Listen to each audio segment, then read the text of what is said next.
উম্মত নূহ আলাইহিস সালামের উম্মত যখন বলবে নূহ নামের আমাদের কাছে কেউ আসে নাই, বুখারীতে আছে, বুখারী শরীফে কেউ আসে নাই। তা আল্লাহ বলবে নূহ কি বলতেছে?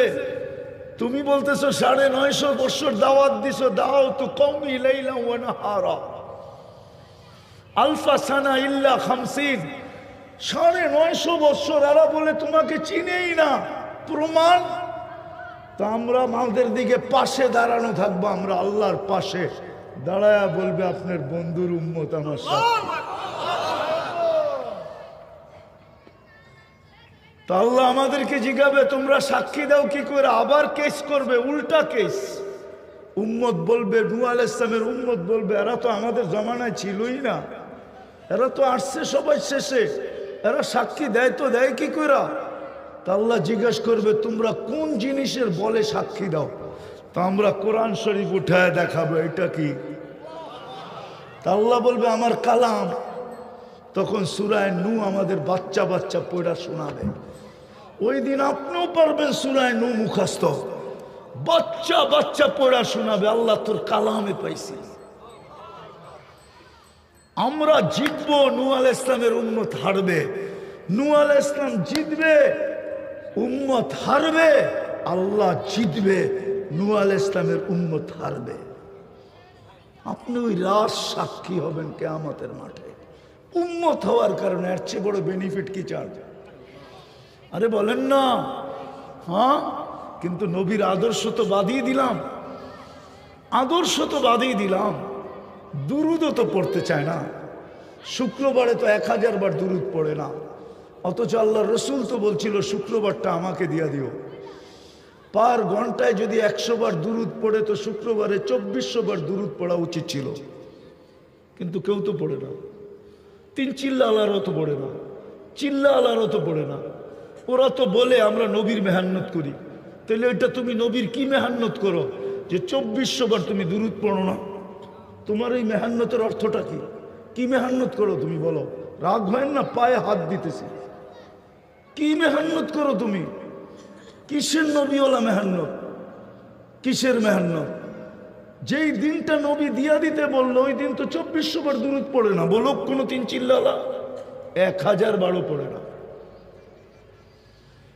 শুরু এটাই ছিল যে নিজেকে মুসলমান ভাবে ইসলামটা ধরে নিয়ে যেতে হবে। এই জন্যই কোরআন চিৎকার দেয়, ওয়ালা তামুতুন্না ইল্লা ওয়া আনতুম মুসলিমুন। আর ইসলামটা ধরে যদি না রাখলাম তাহলে কিন্তু মায়ের খাইতে হবে, এটাই সত্য। নাইলে আমার যুগ বিয়োগে মিলে না। আপনাদের বিবেকের যুগ বিয়োগে দেখেন মিলে কিনা। আমারটা মিলে না, আমি মিলাইতে পারি না। ফিলিস্তিনের যুদ্ধ আমি মেনে নিতে পারতেছি না, আমার বিবেক মানতেছে না, আমার চোখে দেখা মানতেছে না। আমি ১৪ বছর আগে ফিলিস্তিন দেখছি। আমি তো দেখি খলিলের কবর, ওইখানে বোম ফাটে কি কইরা? কবর তো খলিলের, খলিল বুঝেন, ইব্রাহিম খলিলের কবর।